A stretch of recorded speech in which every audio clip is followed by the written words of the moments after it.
ଆଜିର ଏହି ଭିଡ଼ିଓଟିରେ ମୁଁ ଆପଣଙ୍କୁ ଶିଖାଇବି ଝିଅ ପଟାଇବା ପାଇଁ ବଶୀକରଣ ବିଦ୍ୟା, ଯାହାର ପ୍ରୟୋଗରେ ଆପଣ କେଉଁ ବି କୌଣସି ଝିଅ ବା ବିବାହିତା ମହିଳାକୁ ଅତି ସହଜରେ ପଟାଇ ପାରିବେ, ତାକୁ ନିଜ ପ୍ରେମରେ ଦିବାନୀ କରିପାରିବେ, ତାଠାରୁ ନିଜର ମନ ମୁତାବକ କାମ ହାସଲ କରିପାରିବେ।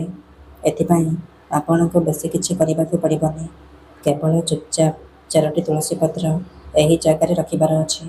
ତାପରେ ଦେଖିବେ କିପରି ସେ ଝିଅ ବା ମହିଳା ଆପଣଙ୍କ ଆଡ଼କୁ ଆକର୍ଷିତ ହେବାକୁ ଲାଗିବ, ଆପଣଙ୍କୁ ଭଲ ପାଇବାକୁ ଲାଗିବ। ଆପଣ ତାକୁ ଯାହା କହିବେ ସିଏ କରିବ।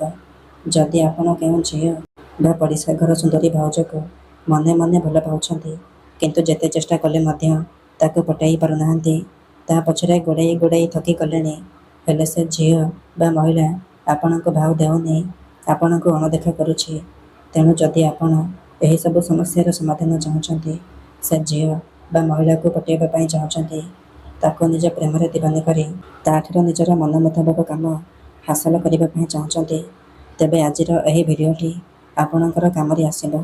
କାରଣ ଆଜିର ଏହି ଭିଡ଼ିଓଟିରେ ମୁଁ ଆପଣଙ୍କୁ ଶିଖାଇବି ବିନା ତନ୍ତ୍ର ମନ୍ତ୍ରରେ ସବୁଠାରୁ ସହଜ ଘରୋଇ ବଶୀକରଣ, ଯାହାର ପ୍ରୟୋଗରେ ଆପଣ ସେ ଝିଅ ବା ମହିଳାକୁ ପଟାଇ ପାରିବେ। ବର୍ଷ ବର୍ଷ ଧରି ଭାଙ୍ଗି ଯାଇଥିବା ପୁରୁଣା ପ୍ରେମକୁ ଫେରାଇ ଆଣିପାରିବେ। ଯଦି କେଉଁ ଝିଅ ଆପଣଙ୍କୁ ଧୋକା ଦେଇଛି, ଛାଡ଼ି ପଳାଇଛି, ତେବେ ଏହି ବଶୀକରଣ କରନ୍ତୁ।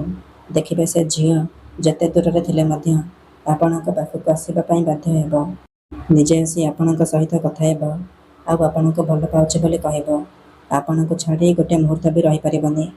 ତେବେ ଏହି ବଶୀକରଣକୁ କରିବା ସବୁଠାରୁ ସହଜ। କେହି ବି ଏହି ବଶୀକରଣକୁ କରିପାରିବେ। ବିନା କୌଣସି ପଇସା ଖର୍ଚ୍ଚ କରି, ବିନା କୌଣସି ତନ୍ତ୍ର ମନ୍ତ୍ର କରି ଏହି ବଶୀକରଣକୁ କରିପାରିବେ। କିନ୍ତୁ ବଶୀକରଣ କରିବା ପୂର୍ବରୁ ଗୋଟିଏ ଛୋଟିଆ ଅନୁରୋଧ ଶୁଣି ନିଅନ୍ତୁ। ଆମର ବହୁତ ସାରା ଦର୍ଶକ ବନ୍ଧୁମାନେ ଆମକୁ କମେଣ୍ଟ କରୁଛନ୍ତି କି, ଗୁରୁଜୀ ଆପଣଙ୍କର ବଶୀକରଣ କାମ କରୁନି। ତେଣୁ ମୋର ସେହି ବନ୍ଧୁମାନଙ୍କୁ ଅନୁରୋଧ କି ଆପଣ ଭିଡ଼ିଓଟିକୁ ମୂଳରୁ ଶେଷ ପର୍ଯ୍ୟନ୍ତ ଦେଖନ୍ତୁ। ଅଧାରୁ ଛାଡ଼ିକି ପଳାଇଲେ କିମ୍ବା କାଟି କାଟି ଦେଖିଲେ ଆପଣ କିଛି ବି ବୁଝିପାରିବେନି। ଆଉ ପରେ ଆପଣ କହିବେ, ଗୁରୁଜୀ ଆପଣଙ୍କର ମନ୍ତ୍ର କାମ କରୁନି।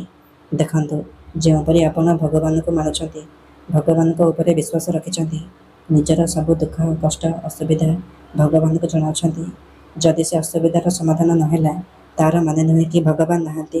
ସେହିପରି ବଶୀକରଣ ହୁଏ, ତନ୍ତ୍ର ମନ୍ତ୍ର କାମ କରେ, କିନ୍ତୁ ଏହାକୁ ଆପଣଙ୍କୁ ସିଦ୍ଧ କରିବା ପାଇଁ ପଡ଼ିବ। ପ୍ରୟୋଗ ବିଧିକୁ ଠିକ୍ ଭାବରେ କରିବା ପାଇଁ ପଡ଼ିବ। ତେବେ ଯାଇ ମୁଁ ଆପଣଙ୍କୁ ଗ୍ୟାରେଣ୍ଟି ଦେଉଛି, ଆପଣ ଯେତେ ସୁନ୍ଦରୀ ଝିଅକୁ ଚାହିଁବେ ଅତି ସହଜରେ ନିଜର କରିପାରିବେ। ଯଦି ଗୋଟିଏ ଥରରେ ବଶୀକରଣ କାମ କରୁନି, ଦ୍ୱିତୀୟ ଥର ଚେଷ୍ଟା କରନ୍ତୁ, ନିହାତି ଭାବରେ ସଫଳ ହେବେ। ମନେ ରଖନ୍ତୁ, ତନ୍ତ୍ର ମନ୍ତ୍ର ଯନ୍ତ୍ର ବଶୀକରଣ ଇଏ ଏମିତି ସେମିତି କାମ କରେନି। ମନରେ ସମ୍ପୂର୍ଣ୍ଣ ବିଶ୍ୱାସ, ନିଷ୍ଠା ଆଉ ଏକାଗ୍ରତାର ସହିତ ଆପଣଙ୍କୁ ଏହି ବଶୀକରଣ କରିବା ପାଇଁ ପଡ଼ିବ। ତେବେ ଯାଇ ମୁଁ ଆପଣଙ୍କୁ ଗ୍ୟାରେଣ୍ଟି ଦେଉଛି, ଆପଣ ଗୋଟିଏ ଥରରେ ଝିଅ ପଟାଇ ପାରିବେ। ଆଉ ଗୋଟିଏ କଥା, ଆମର ଏମିତି ବହୁତ ସାରା ଦର୍ଶକ ବନ୍ଧୁମାନେ ଅଛନ୍ତି, ଯେଉଁମାନେ ଆମକୁ କହୁଛନ୍ତି କି, ଗୁରୁଜୀ ଆପଣ ଆମର କାମ କରିଦିଅନ୍ତୁ, ଆପଣ ଯେତେ ପଇସା ମାଗିବେ ଆମେ ଦେବୁ। ହଜାର ହଜାର ଟଙ୍କା ଯାଚୁଛନ୍ତି। ଦେଖନ୍ତୁ, ଆମର ଏହି ଚ୍ୟାନେଲରେ ବହୁତ ସାରା ବଶୀକରଣ ଭିଡ଼ିଓ ଅପଲୋଡ଼ କରାଯାଇଛି, ଯାହାକୁ ଆପଣଙ୍କର ସୁବିଧା ପାଇଁ ଅପଲୋଡ଼ କରାଯାଇଛି, ଯାହାକୁ ଆପଣ ବିନା କୌଣସି ପଇସା ଖର୍ଚ୍ଚ କରି ଘରେ ବସି ବସି କରିପାରିବେ। ତେବେ ଆପଣ ପଇସା କ'ଣ ପାଇଁ ଖର୍ଚ୍ଚ କରିବେ? ଆପଣଙ୍କୁ ୟୁଟ୍ୟୁବରେ ଏମିତି ଅନେକ ଚ୍ୟାନେଲ ମିଳିଯିବ, ଯେଉଁମାନେ ମୋବାଇଲ ନମ୍ବର ଦେଉଛନ୍ତି, ବଶୀକରଣ କରିବେ କହିକି ହଜାର ହଜାର ଟଙ୍କା ଠକି ନେଉଛନ୍ତି। ତେଣୁ ଆପଣ ଭିଡ଼ିଓ ଦେଖନ୍ତୁ, ନିଜେ ଚେଷ୍ଟା କରନ୍ତୁ, କିନ୍ତୁ ଏହିସବୁ ଠକାମିରେ ପଡ଼ନ୍ତୁ ନାହିଁ। ତେବେ ବଶୀକରଣ କ'ଣ ପାଇଁ କରାଯାଏ? ଯଦି ଆପଣ କେଉଁ ଝିଅ ବା ବିବାହିତା ମହିଳା କିମ୍ବା କୌଣସି ପୁରୁଷକୁ ନିଜଠାରୁ ଅଧିକ ଭଲ ପାଉଛନ୍ତି, ତା ବିନା ବଞ୍ଚିପାରିବେନି ଭାବୁଛନ୍ତି, ସେତେବେଳେ ଆପଣ ବଶୀକରଣ କରିପାରିବେ। କିମ୍ବା ଯଦି କେଉଁ ଲୋକ ବିନା କାରଣରେ ଆପଣଙ୍କୁ ହଇରାଣ କରୁଛି, ଆପଣଙ୍କର ଘର ପରିବାର ଉପରେ ଖରାପ ନଜର ପକାଉଛି, ତେବେ ଏହିସବୁ ସମସ୍ୟାର ସମାଧାନ କରିବା ନିହାତି ଜରୁରୀ। କାହିଁକିନା କେତେଥର ଏମିତି ହୋଇଥାଏ କି ଆମର ଶତ୍ରୁ ଆମଠାରୁ ପଇସାରେ ଆଉ ଶକ୍ତିରେ ଅଧିକ ବଳବାନ ହୋଇଥାଏ, ଆଉ ଆମେ ଚାହିଁକି ବି ତା'ର କିଛି କରିପାରୁନାହୁଁ। ଏହିପରି ପରିସ୍ଥିତିରେ ଆପଣ ବଶୀକରଣ କରିପାରିବେ।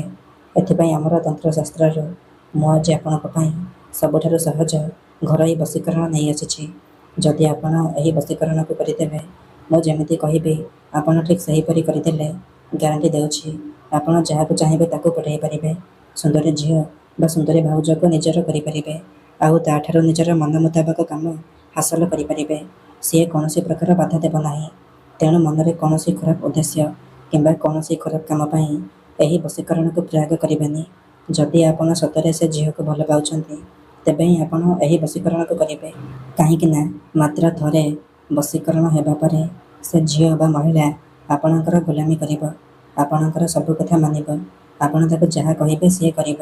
ତେଣୁ ଯଦି ଆପଣ ଏହି ବଶୀକରଣକୁ କରିବା ପାଇଁ ଚାହୁଁଛନ୍ତି, ସେ ଝିଅ ବା ମହିଳାକୁ ପଟାଇବା ପାଇଁ ଚାହୁଁଛନ୍ତି, ତା'ଠାରୁ ନିଜର ମନ ମୁତାବକ କାମ ହାସଲ କରିବା ପାଇଁ ଚାହୁଁଛନ୍ତି, ତେଣୁ ଦୟାକରି ଆପଣ ଭିଡ଼ିଓଟିକୁ ମୂଳରୁ ଶେଷ ପର୍ଯ୍ୟନ୍ତ ଦେଖନ୍ତୁ। ତେବେ ଯାଇକି ଆପଣ ସମ୍ପୂର୍ଣ୍ଣ ପ୍ରୟୋଗ ବିଧି ଜାଣିପାରିବେ। ମନେ ରଖନ୍ତୁ, ଧ୍ୟାନର ସହିତ ଶୁଣନ୍ତୁ।